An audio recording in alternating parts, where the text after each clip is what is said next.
Eu acho que o primeiro tema é o mais assustador de todos, e eu vou pedir já para o Bruno colocar na tela uma matéria da Revista Oeste que fala que os antissemitas, olha isso, então a reportagem é: antissemitas marcam cerca de 70 estrelas de Davi em residências de judeus em Paris. Que loucura.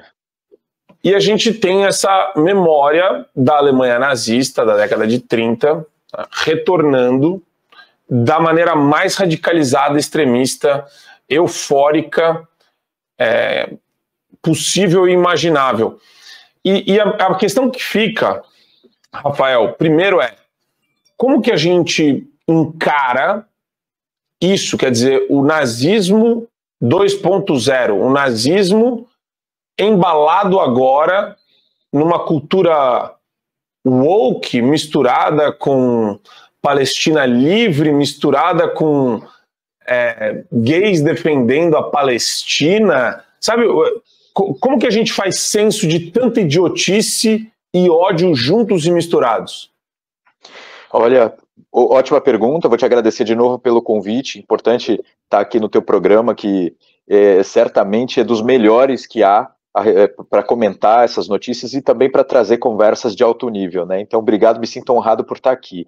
Quando você abre o assunto com esse tema, realmente eu fico pensando, primeiro, a gente tem aí uma perspectiva histórica, que é aquela que você está chamando também com a minha pessoa, e segundo, a gente tem a necessidade de fazer uma avaliação imediata, o que está acontecendo hoje, contextual, quais são as especificidades daquilo que existe diante da nossa cara. Então, assim, do ponto de vista histórico, eu sempre chamei atenção para o fato de que, ainda que nós falemos muito do evento do nazismo, do Holocausto, das questões que aconteceram na Segunda Guerra Mundial e logo depois dela, nós não estudamos suficientemente isso. Né? Isso é matéria de 9º ano do ensino fundamental, é matéria do ensino médio, do 3º do ensino médio, mas será que estudos sérios estão sendo feitos? Por exemplo, quantos brasileiros escreveram obras relevantes sobre esse tema?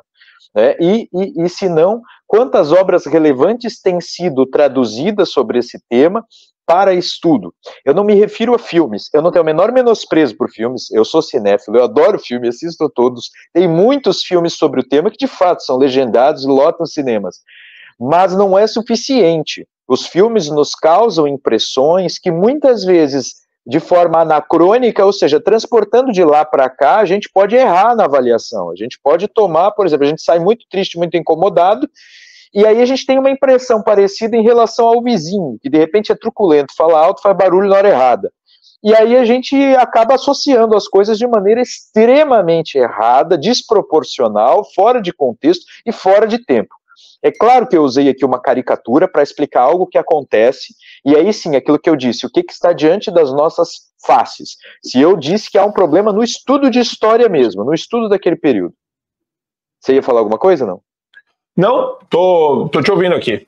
Tá, então, se há um problema no estudo daquele período, e há um problema também na nossa visão do que está acontecendo. Te dou um exemplo. Quando nós temos hoje um excesso de xingamento de nazista, fascista e demaisistas, né? Nós brincamos até guitarrista, taxista, etc. Nós diminuímos a força descritiva dessas palavras, de modo que elas deixam de identificar nazistas e passam a identificar desafetos. Isso tem sido, nós temos visto abuso desse tipo de expediente, e a gente faz com que simplesmente haja uma histeria e não uma análise, e ao mesmo tempo não a identificação de um criminoso para que possa passar por um juízo, para que possa ser condenado, e sim, nós apontamos um alvo naquela pessoa para que outros histéricos vão lá, de repente, derrubar o seu emprego, retirar todas as possibilidades de crescimento pessoal, diminuir o seu grupo de amigos e contatos, e ao mesmo tempo, de repente, fazer com que ele sofra uma violência, quiçá uma facada, qualquer coisa assim, porque afinal ele é uísta, né? Então ele merece isso. Bem, esse abuso das palavras unido ao desconhecimento histórico, né, cria o fenômeno que eu costumo chamar de efeitos da amnésia histórica. Então, porque nós temos uma amnésia ou uma confusão mental a respeito do que de fato aconteceu no passado, nós agimos instrumentalizando a nossa imagem bastante deturpada do passado para que hoje nós façamos com que os nossos adversários sofram, né, as penas que personalidades de outrora de fato mereceram. Ninguém nega que mereceram juízos de pena de morte, que mereceram combate em guerra, aqueles homens que fizeram as desgraças na Alemanha nazista e, ao mesmo tempo, muitos outros, né, muitos outros líderes irresponsáveis que exageraram em suas administrações em termos de tolimento das liberdades, violência e a retirada, né, de todos os instrumentos que possibilitam que a justiça exista para que se condene pessoas sem o devido processo legal. Tudo isso aconteceu em muitos momentos da história. Agora, falta-nos história e falta-nos bom senso, falta-nos ser sensatos diante daquilo que está nas nossas presenças, né?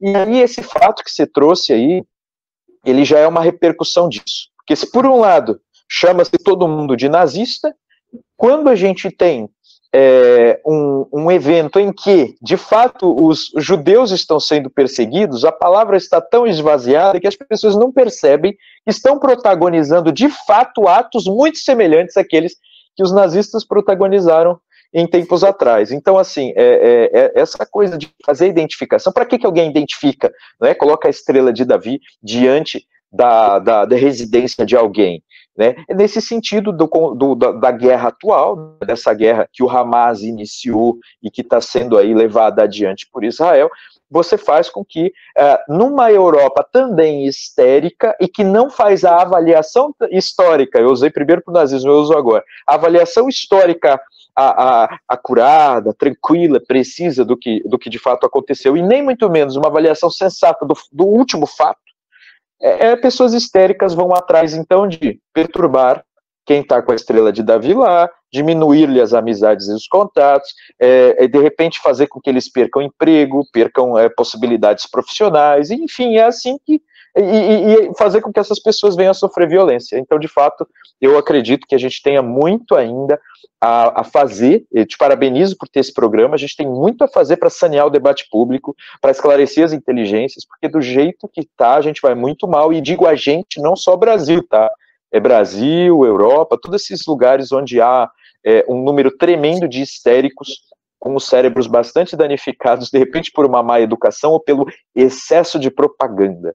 Para você ter acesso ao conteúdo integral do Fio Diário, é fundamental que você assine agora a plataforma e aproveite as condições que a gente tem promocionais para você ter todos os acessos aos programas. Adrilho sobre tudo, Marco Antônio em Direita, Além do Ponto G, entrevistas com personalidades nacionais e internacionais, óbvio, Show da Manhã e várias outras atrações do Fio Diário.